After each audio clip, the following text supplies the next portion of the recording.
Hi, I'm Keith McCullough, and welcome back to Real Conversations, where this time we get to talk about Bitcoin. And I'm going to talk with Josh Crumb, who's been on Real Conversations many times. You might remember him as the Goldman commodities strategist. He's also the co-founder of Goldmoney. He's got a lot to say on this topic. We want to hear back a lot of feedback here. I'm in learning mode on this, so don't call me a bull or a bear. I'm going to be what I want to be, and that's when I decide to be. So at the end of the day, I think, Josh, you would probably say that your views are somewhat not jumping all in on a certain crypto or whatever it may be either. That's not to mean that you're non-committal and don't have knowledge on the matter, but I guess first, why do you have a view on cryptocurrency? Why do you think that your view matters? Thanks, Keith. Good to be back. Yeah, I think I should probably start the discussion by saying I've got an engineering degree, but I'm not an engineer. And I've got an economics degree, and I'm not an economist. So I'm going to probably mess up a little bit of both the engineering and economics in this. But first off, from my business standpoint, so I'm not writing research or sitting around analyzing the market all day. I mean, fundamentally, I'm running 3 businesses right now. But they're very important.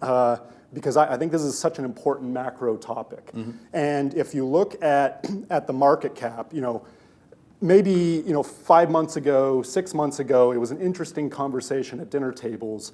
But with a $500 billion market capitalization, this is now very real. This matters. There's a capital behind this that we all need to be thinking about it, regardless if we think it's just a Super Mario coin or not. The market is telling us there's something important here that's happening. And even if you say this is just the ultimate bubble, and that 500 billion is not a real number. I mean, if you look at the 50-day moving average, we're still at about 250 billion. If you look at the 200-day, we're probably edging up on 125, 150 billion. Mm-hmm. So again, no matter how you look at it, this is a real asset class. Mm-hmm. And so now we have to ask why. What is it saying? And then from I'm not here to pitch the business, but we've recently at Goldmoney, our core business is being a safe and trusted custodian of people's precious metal allocation. Mm-hmm. And I was approached by one of our big clients and shareholders probably about 6 months ago, and he basically said, look, this is real. Institutional money is coming. But the problem is we don't trust any of the exchanges, any of the custodians. None of them have public financials. None of them actually audit the holdings. I have no idea where I'm keeping my wealth. Mm-hmm. And it's one thing to lose client money on price risk. It's another thing to lose the client's money just because you lost it. Mm. That's a zero. That's a real problem. That's a problem you can't have in the financial system, at least in the managed professional financial system. Yeah. And so we got into the market because he said, look, can you solve the custodial issues? You're a public company with audited financials. We trust you with gold. Can you come up with a solution so that institutions actually have a trusted place? So we recently got into that business. And so now you can purchase Bitcoin and custody Bitcoin with us, wow. as well as the 4 precious metals and 9 currencies. Mm-hmm. So that's why I guess I have some reason to be talking about it today. Well, I mean that's a big component of something that you've worked on at a very early stage, and again, fortifying, if you will, people's wealth in a different way, and that's and you were well ahead of kind of this mania on that front. So again, for guys like us, and I think you said as you were walking in here, like if you think of the cap associated with it relative to any base metal that you used to follow or you still follow concurrently, it's of consequence. So now it's on the list. That's kind of the way that I look at it, which is it's one of the many things that I now follow. Yeah. It's got price, it's got volume. God willing, it'll keep volatility because now futures and options are trading. Right. So now I can analyze actually what the market's risk is implying on my terms, using my price, volume, volatility model, for example. That point, what do you think the futures market means for Bitcoin or for crypto? Some people say, well, that's the beginning of the beginning, and some people say it's the beginning of the end. I just think it's the beginning of having a time series of data that I can measure and map. For sure, but I think the most important part of a futures contract is what is the underlying, like what is the actual settlement? Exactly. And so if you look at the CME futures is probably the one that's going to be the bigger of the two that just launched, and it's right now using it's a cash settled future, zero sum game, with the underlying being the average price of 4 different exchanges. Mm-hmm.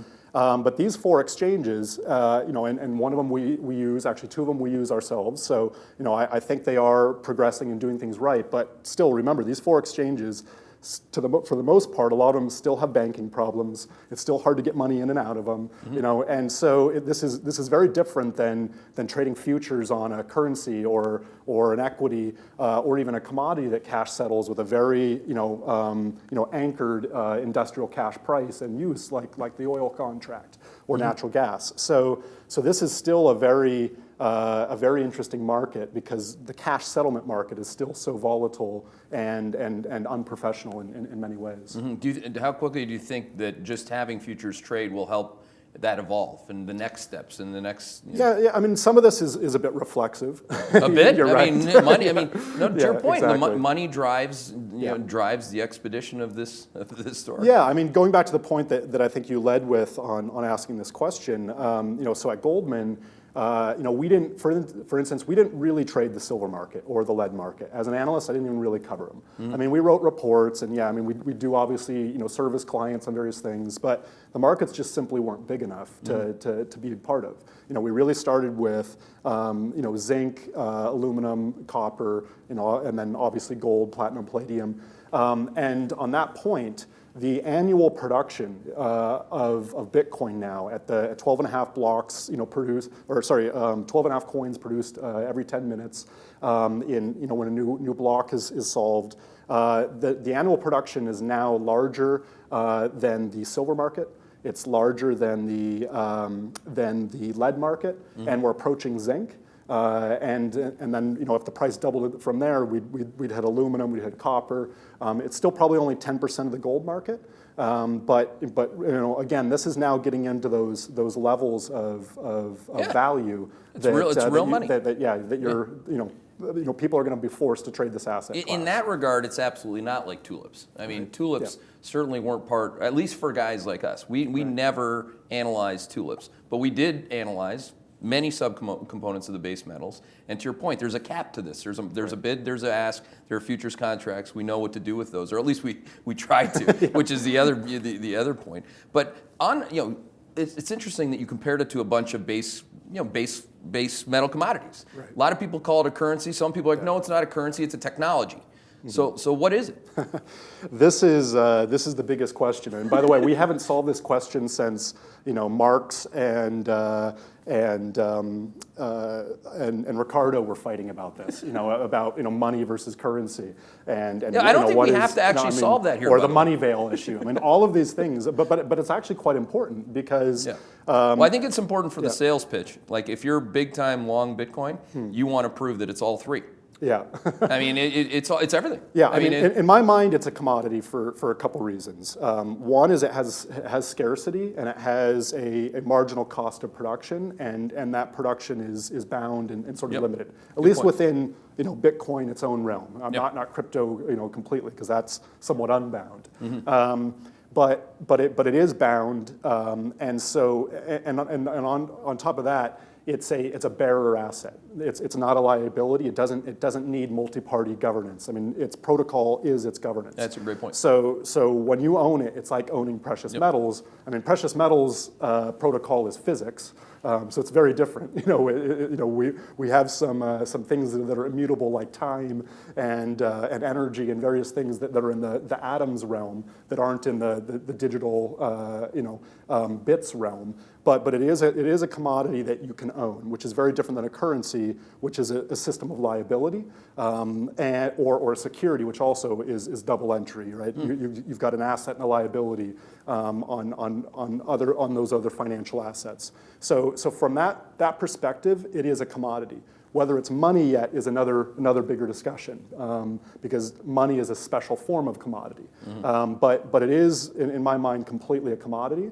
And so we should look at some of the infrastructure and trading of commodities. I mean, that's an interesting answer, especially coming from you. For those of you that don't know, you've made the case on gold as a currency as well as anybody that I know. So I mean, you don't. Do you actually have to make the case that it's a currency? I mean, do you have to be enthralled with Bitcoin itself? Is it crypto that, like, I'm going to ask like 10 different questions I think that are in my own head that I don't know the answer. Yeah. I don't feel like I have to know it today. I feel like I have to just keep educating myself on this, so to speak. speak. Yeah. But on that, how do you think about that Bitcoin? And I've spoken to a lot of investors on this that have their questions largely around how solid Bitcoin itself is relative to the future of cryptocurrencies. How do you think about that answer? Yeah, again, this is these are not easy discussions, but I think if you look at the store of value and medium of exchange function, I think the Bitcoin is probably one of the most perfect medium of exchanges we've ever had. Right. And that in itself is its commodity utility.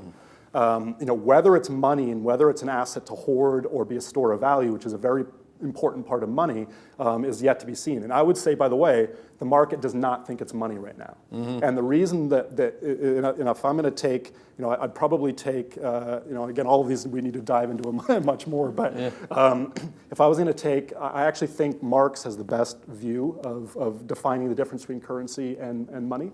And his view was really that there's a money equivalence in all commodities. There's something that relates all the commodities to each other, and in that case, gold is the perfect. The market decided that gold was the perfect equivalent here. It was the lowest volatility, and we had this whole discussion in our last discussion.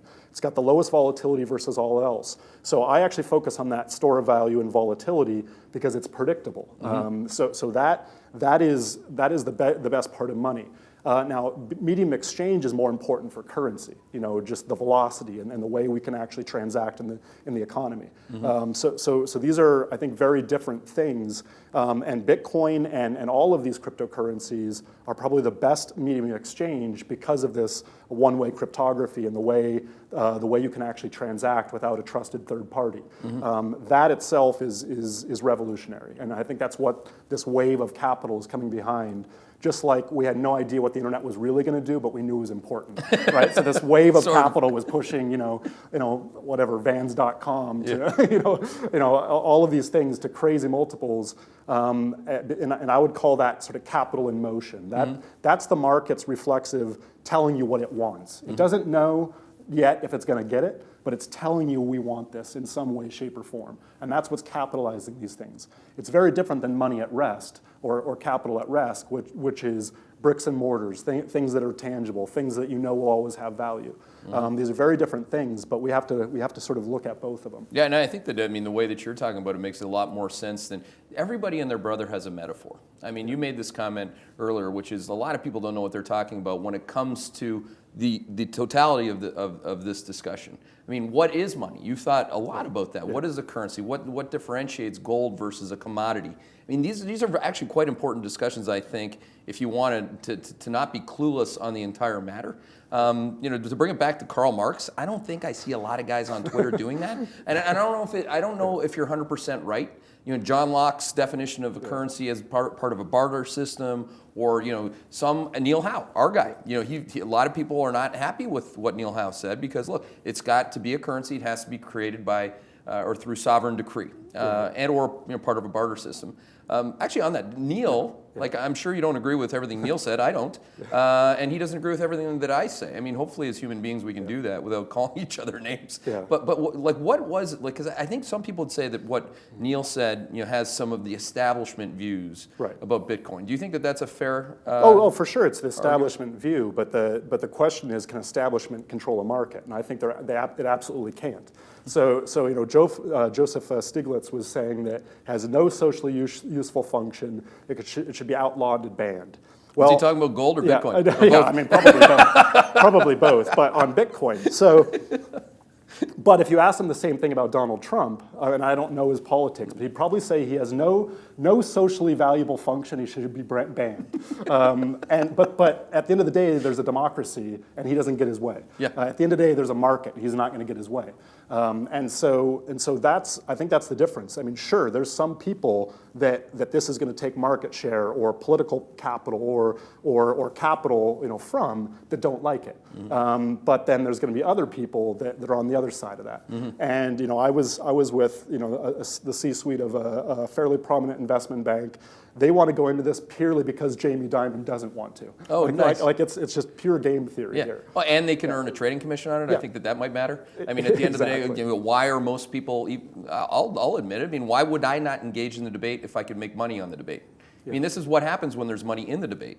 Right. So I mean, it shouldn't be like we shouldn't be held as like inferior human beings because we want to engage in this debate and or make money on the debate. I think that's probably the most important thing that's driving the debate itself. If you get into kind of like taking a step a little more towards the platform and the technology and the infrastructure and the dollars behind it, what are your thoughts on that on that part of Bitcoin? Yeah, well, I think that's and trying to break out who the net buyer is, again, because this is a commodity and it's limited in its production. So I would actually say this is probably one of the problems long term with it being a good store of value and a good hoarding asset. I think it'll fundamentally always have high volatility because unlike anything else in the market, if you throw more energy at Bitcoin, you can't change the production rate. That's a great point. You can throw more energy at gold, at copper, at financial services. You can flood the market with new penny stocks if the market's demanding a certain asset like marijuana stocks in Canada. Like you can always create something, but with Bitcoin itself in its own realm, no matter how much energy, if we throw the entire world's electricity grid at Bitcoin, it can't change its fundamental protocol. So the problem is that's a commodity that's always prone to being squeezed and always being in backwardation. So I think that's a problem. But sorry, to get to your question though, so what is that demand coming from? Of that, right now I think it's $36 million a day of Bitcoin being produced. And so from this pure, marginal supply and demand perspective, and I know it's not this isn't a perfect flow commodity because there's the money stock of everything created. And I always make that argument with gold. So I know I'm kind of playing a little bit on both sides of this. Yeah, but it's on an hourly schedule. Right. So if you're going to have at least that much new demand for the new supply, what sectors of demand is that coming from? And I would say currently, you've got probably 3 or 4 baskets of people investing in it.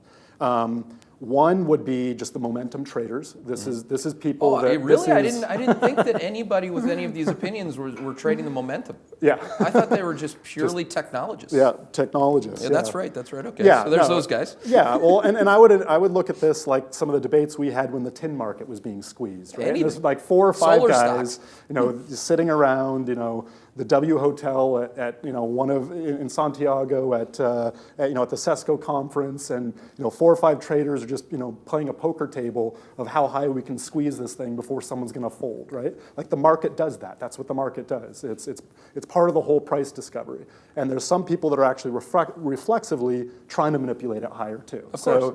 So that wave, I think, is you can very much see that in the difference between the 50-day and the current price.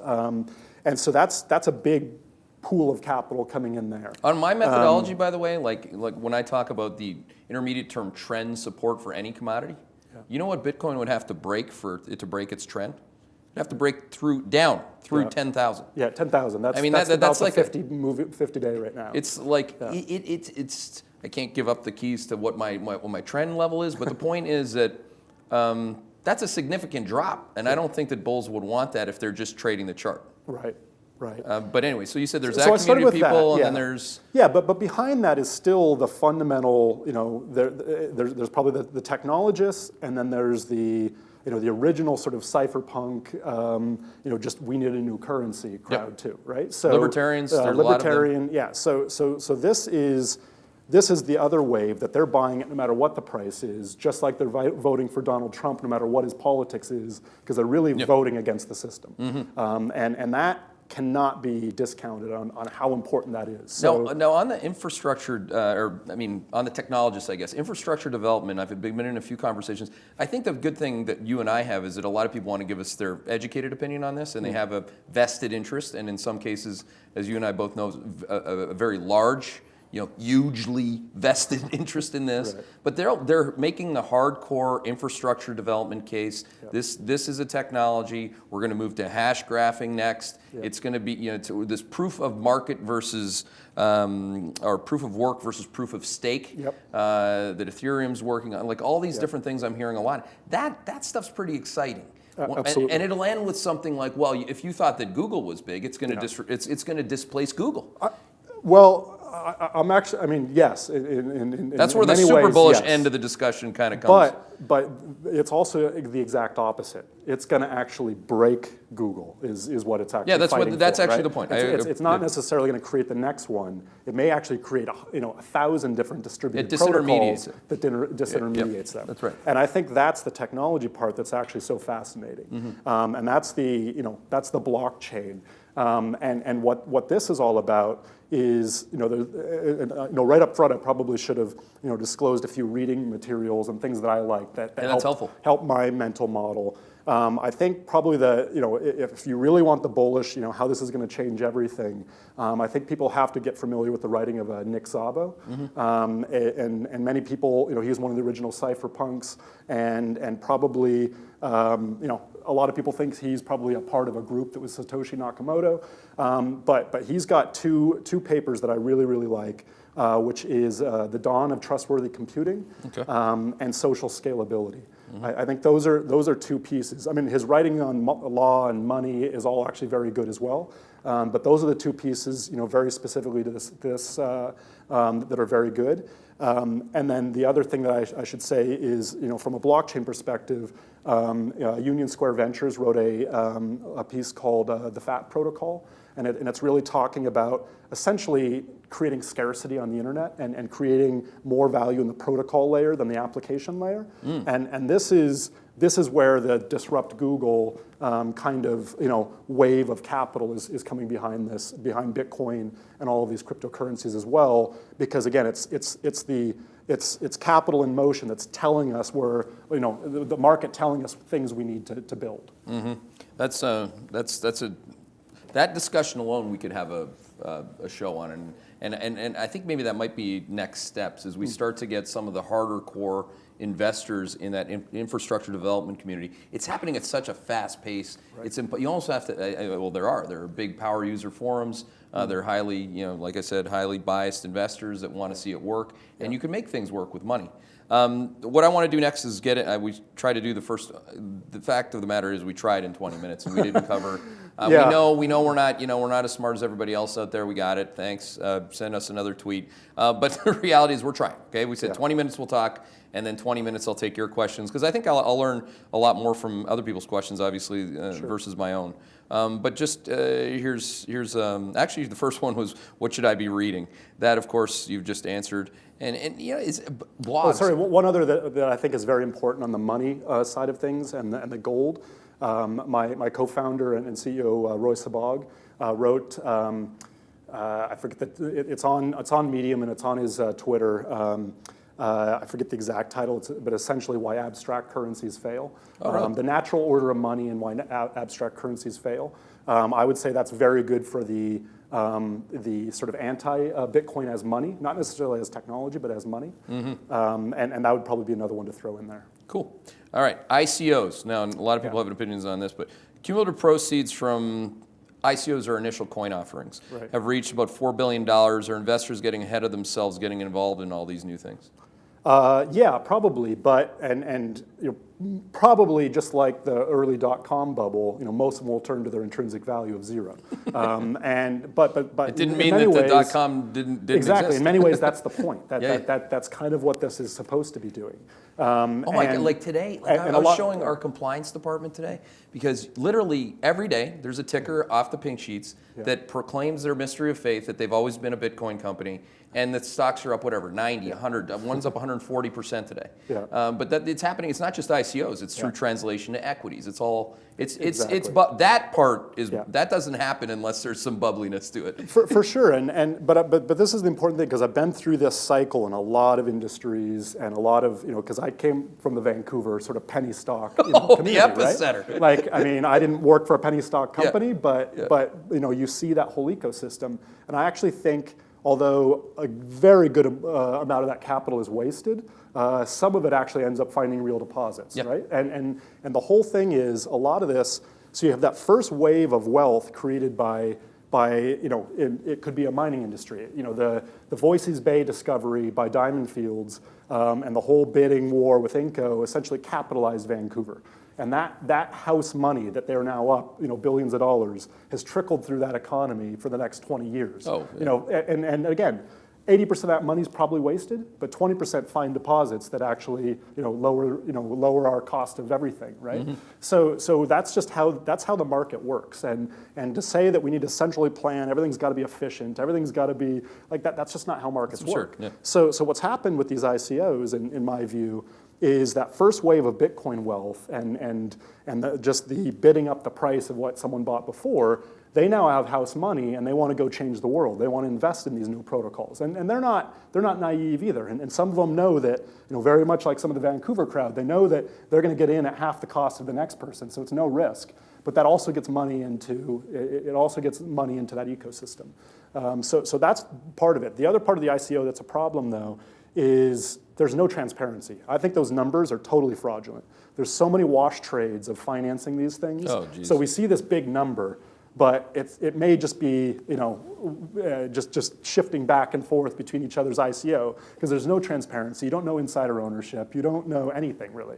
So those numbers are highly inflated. But there still has been real capital and recycled capital going back. And that's, when people worry about regulators, that's what they should really be worried about. When we're talking about initial coin offerings or initial public offerings in equity space or spinning an equity into ABC, that's where regulators have complete jurisdiction, obviously.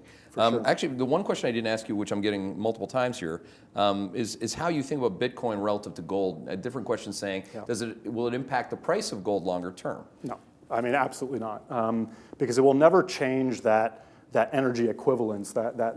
So when I look at, again, it's worth reminding people on your framework because not everybody knows. On my definition, again, I have capital at rest and capital in motion as two very different things. So capital at rest really is just bricks and mortar, raw commodities, raw elements, the periodic table, right? Yep. That's where we start.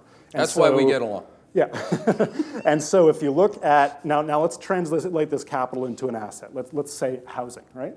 So you have your raw materials is essentially your scrap value. The house may trade at $500,000 and just the pure scrap value is $100,000. So that's part of the capital that there's always going to be a market. There's always going to be a market for copper, for gold, for silver, for all of these elements in the periodic table because of their usefulness as elements. and so that's kind of a core. And then you have like this next layer of just capital in place, the rest of the cost to actually build that house. That may go below that cost because there's no demand, the factory moves and now the house is trading below its replacement cost.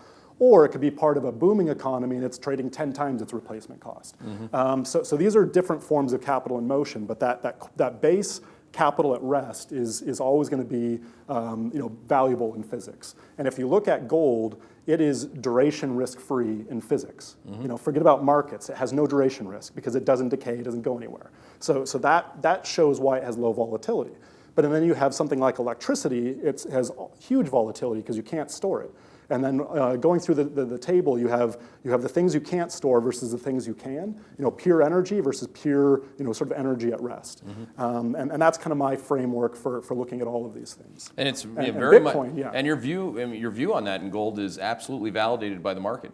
Some people who don't like you would have said, and again, I think actually your quote, one that probably has people some people cued into this was that some people just don't know what they're talking about. Yeah. So some people are going to say, okay, here's the guy who knows what he's talking about. But when it actually comes to gold, on this hand that many people know as much about gold as you do. At least people that have had the honor to kind of have a real conversation about it. But gold, people also look at it as, okay, look, if a lot of people are speculating on gold, there are a lot of libertarians that love gold. There are a lot of people who are anti-establishment that love Trump that love gold. Yep. I think that's more of their concern than how the physical properties are or why gold's trading, currently. And some people look at it, look, it's trading lower, Josh. Is it trading lower now in the last 3 months because of that? I don't think your answer is yes to that No, question. no, not at all. I mean, I think what matters is volatility and just looking at what the market is telling us. Like Right. I mean, to be a zealot that I think 100% of economists don't like gold, and like 96% of economists don't like Bitcoin. They're fiat zealots. That's just what they are. I mean, Fiat zealots. I mean, that's just and by the way, there's a lot of people that don't like their system. Oh, okay. And then you've got got gold bugs that absolutely hate Bitcoin, and they hate fiat. Fiat's pure air. Bitcoin is a digital version of air. And then you've got the Bitcoin zealots that are saying that gold after 5,000, 6,000 years, that's it, we're done, we've solved it. No more gold, it's useless now. And I'm pretty sure they said that in the 80s and 70s and 80s after creating the new central bank standards. But the market disagrees with them, and that's all that matters. Yeah, no, that's true. It's true. I mean, the zealot. I got to say, I mean, just from a branding perspective alone, I'd hate to be pooled with the 90% of economists that don't like it. Yeah. I mean, that's just embarrassing. Yeah, I mean, it's like, exactly. I can't really think of anything that they really believe that I truly, genuinely have a passion to believe the other side of. I mean, so, this is why I'm trying to get up to speed on the Bitcoin, obviously. Let's see here. So I mean, again, and our platform is really about choice, because again, we haven't answered some of these fundamental questions between the difference between money and currency. So I think we have a platform that has 9 different currencies, 4 precious metals, and we're going to be adding crypto assets. And on that, what aspect of cryptocurrencies has you most excited? I really do think it's this trustless, moving from what I think is peak sort of Web 2.0. This is the copy and paste internet, where everything, data is very very cheap, and it's easy to copy everything, and this whole your data being used against you is pretty much the business model. That's what, like 70% of the market cap of the S&P 500 right now is essentially data being used against you, whether it's financial services or internet companies. Sorry, the growth, not the total market cap, but the growth is in services essentially being used against their client, which is, to me, is ridiculous. And we're getting to that peak. So again, that's the capital that's coming behind Bitcoin. Even if it's not Bitcoin, they're capitalizing the space as what. This part is peaked, where this big centralized control has too much control, and we want to now decentralize. And history's always gone through that. Call it populism in politics, call it decentralization or disruption or creative destruction in markets. But that's what's happening here. And so what has me excited is to be able to bring transparency and identity back into your control on the internet, and move away from the centralized control, copy and paste internet to an internet of scarcity and protocols that actually can have value from their creators, not just being sucked up into Amazon or Google. That's an awesome answer. I mean, that's really. I mean, if you really think about it, I mean, in the last.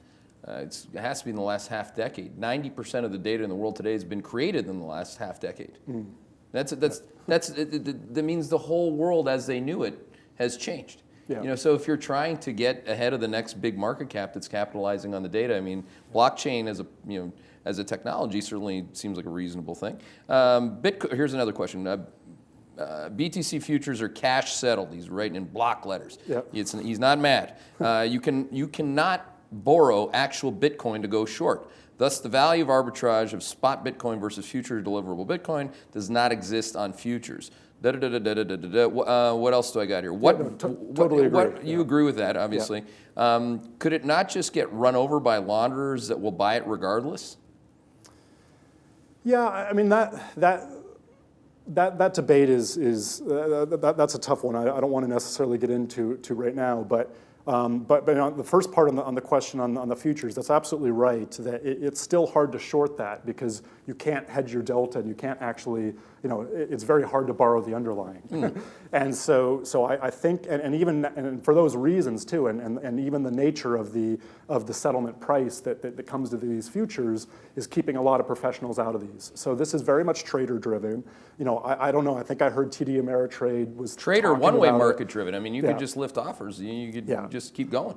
Yeah, but if you look at what fundamentally a future does, and I'm going to talk about commodity markets because that's the one I know best rather than currencies or securities.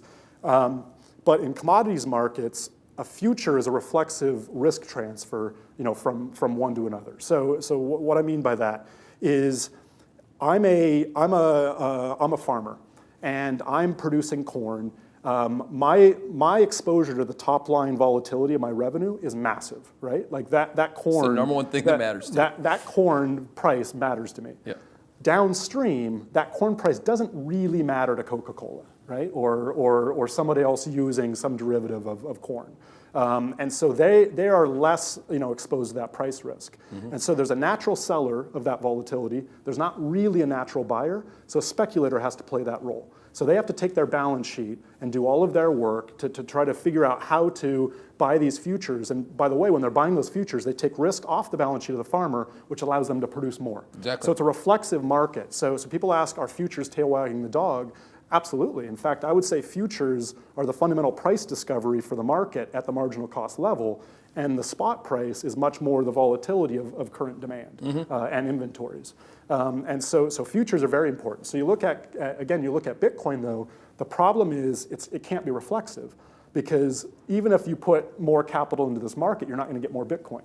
So this actually has a whole new futures dynamic that I don't even know how to describe yet, and just trying to figure that out.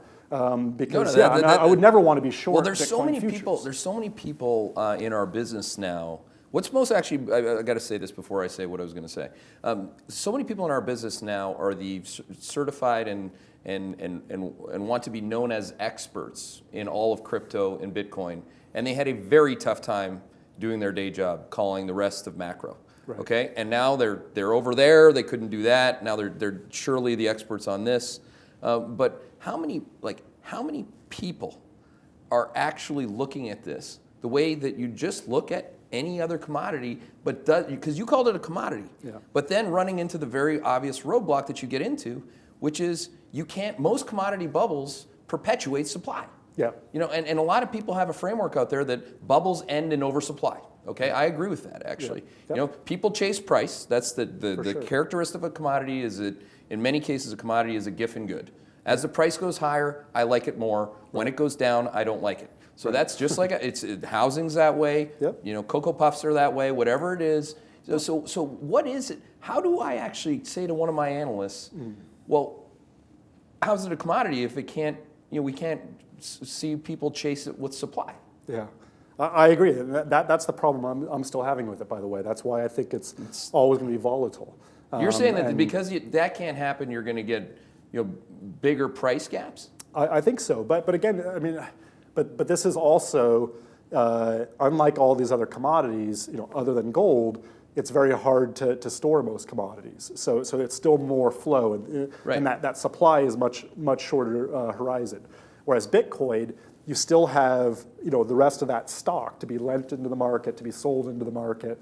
So it's being accumulated over time. Right. So in that case, it is a little bit more like gold, but because of the finite supply. Yeah, but even gold still you can increase production. So it's. But you can't increase it like at a parabolic rate or an exponential rate. No. In fact, which you can with wheat and corn. Yeah. In fact, my former boss Jeff Curry just did an interesting note, and I think he talked about on Bloomberg how he analyzed all the history of commodities.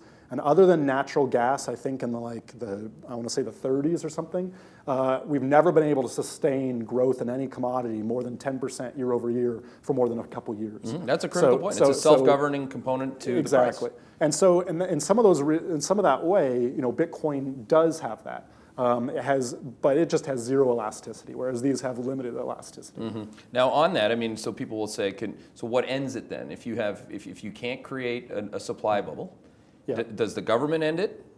Does another government end it? Does a government perpetuate it? Some people think the governments like North Korea would want to perpetuate this. Yeah, well, that's the game theory. Yeah, and I think so. I think the government's probably going to start to try. I think that's really what they're the U.S. doing government right now. I don't know. This is we obviously look at this and watch this, and it's very important for what we do. But I do think that they're going to increasingly get very worried that they've lost control, and they have. But and a lot of people say, well, central banks shut this down. You got to remember, central banks created this. It was their control of the market that this is a complex system, and someone said, you know what, I don't like you controlling the market. I'm going to figure out a way that you can't control the market. And that was the whole reason of using sort of one-way cryptography in these Merkle trees, to create a currency that no one could control. Yeah. And so that or deny trying to control. Ben Yeah. Bernanke, as we know, did not mention the words U.S. dollar when he was devaluing it to a 40-year low. Yeah. I mean, this is Yeah, so they did. And so give people, and people, on this point, I'll be sort of anti-central bank again, as for a little bit, but people say, that the size of the Bitcoin bubble. I mean, look at the size of the fiat government bond bubble. I mean, if I had three things. So I've got a grade school son. He's going to be going to college in 10 years, just purely from a store of value. If I have gold, can I sell it for the same purchasing power, to pay for his tuition 10 years from now? I think almost 100%. I think all of history has confirmed that over long periods of time, right. It holds its value. It actually doesn't go up. It doesn't really go down. It holds its real value over time. That's what its function is. Now, if I was going to buy a European bond with a negative interest rate, nominally, we already know it won't get to par, just nominally. Yeah. And in real terms, I think there's absolutely no way 10 years from now. So as a store of value, that to me is a massive bubble. Now with Bitcoin, now what is it going to be 10 years from now? I actually think probably there's going to be far more of these protocols and not one big winner take all. And so I think it's probably below, but it could pay for his college in the next 2 months. So and that's what people are buying it for right now. Well, that's what you it's do a with different anything function. that's It's going a different up. function. And then we have to figure out for us lowly creatures who missed it. Yeah. One investor told me, well, what have you been doing for the last 4 years? You missed this. I said, well, I was building this place. I mean, you missed this. I mean, I didn't see him spending his time trying to explain Hedgeye, nor would I want him to. How will taxation engage cryptocurrencies given Bitcoin's anonymity? That's another big piece, and I think very much that's probably the biggest lever than shutting it down is sort of draconian tax measures. Yeah. Because shutting it down, I just don't think they have the political power to do that. That'd be bad form. Yeah, exactly. I think it would drive more people into it at this point. It would drive people to do a lot more very, very negative things to government people. Exactly. Yeah. And so particularly with this capitalization, I mean, again, they have a lot of firepower right now for lobbyists, for, that market cap is power at this point. Yep. So taxation. I guess the other big risk, I mean, everybody asks about who is Sakamoto, but I mean, at the end of the day, what about that one? Well, I don't know how to answer that question. Some people say, well, they put a fork in it.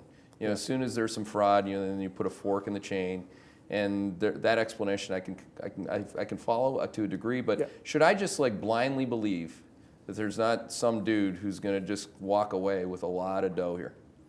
Yeah. So the first part of that, what you said, I think is quite important from a short-term price perspective.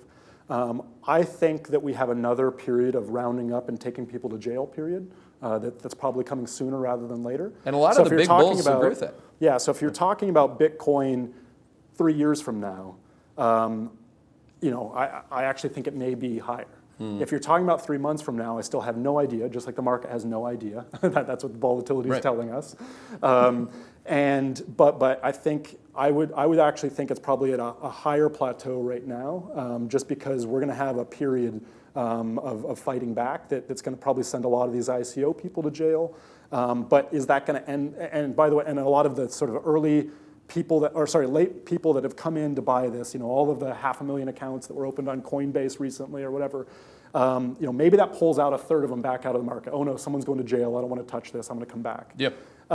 Some of it won't, and then the next wave there'll be more that come in. It's this sort of adaptive peaks, right? Where more people are going to get more and more comfortable that this battle is playing out in a way. Well, if it's legit, every great market needs some serious fraud, some serious handcuffs, orange jumpsuits, fully loaded. And New York stock market, I mean... exactly. It's part of all these, the railroads. I mean... You've been there, it's got to be part of this, if it's the real stuff. Yeah, only a couple more questions. I want to try to keep it at 45 minutes, but it's something that I mentioned, which is this hash graph. Can you comment on blockchain versus hash graph?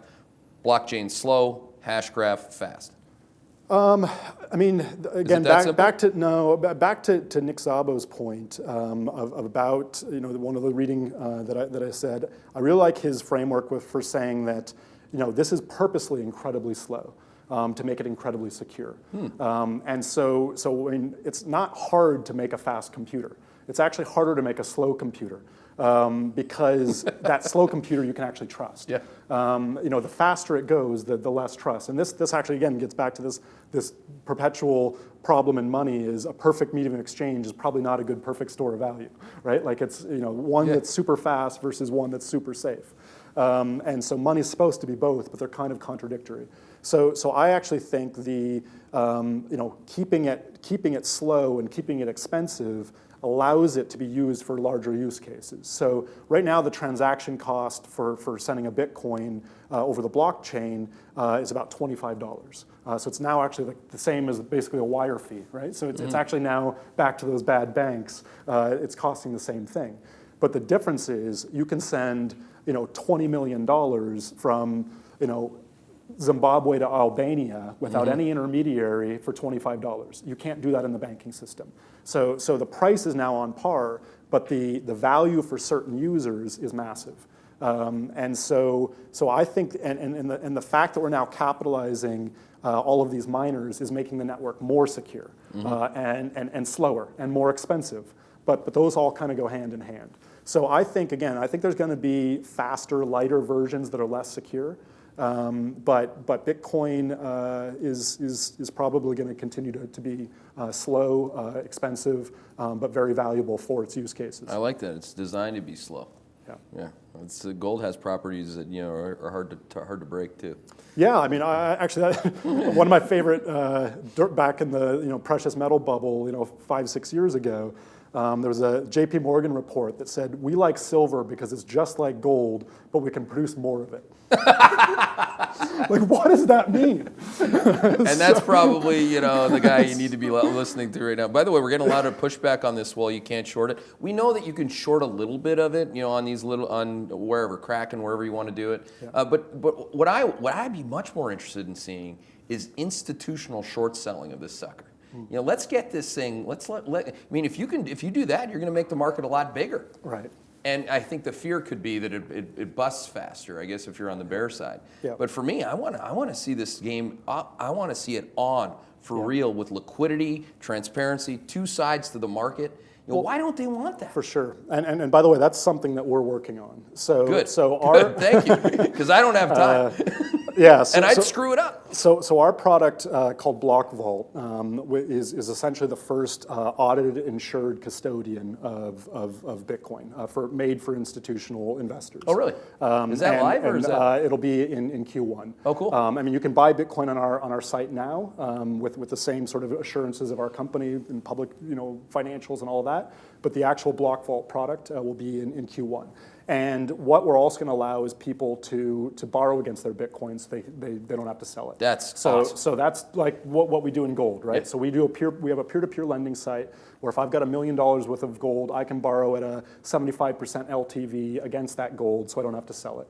Now we're going to do the same thing in Bitcoin, which now allows supply to be lent onto the market of actual underlying, not just futures or trading on a price of an exchange you don't know how to clear. Yep. So yeah, we're trying to build institutional infrastructure for this market for crypto assets in general. It doesn't have to be Bitcoin. We think that's the largest and most secure for our clients right now. But yeah, so that'll be live for institutions soon. That's great. Well, I think we're running out of time here, but so I've given people plenty of reason to be following you now. Block Vault, man. Block Vault. Now I have an answer to give to people that are looking for liquidity. But again, thank you for you gave people a bunch of books, a lot of different thoughts on just getting the discussion to, I think, a much smarter place, if you will. Yeah. So I certainly appreciated that. I'm sure everybody else does too. You can find Josh Crumb on Twitter. He's quite popular there. He goes back and forth with me sometimes too. But again, thanks for tuning in to Real Conversations. We appreciate it.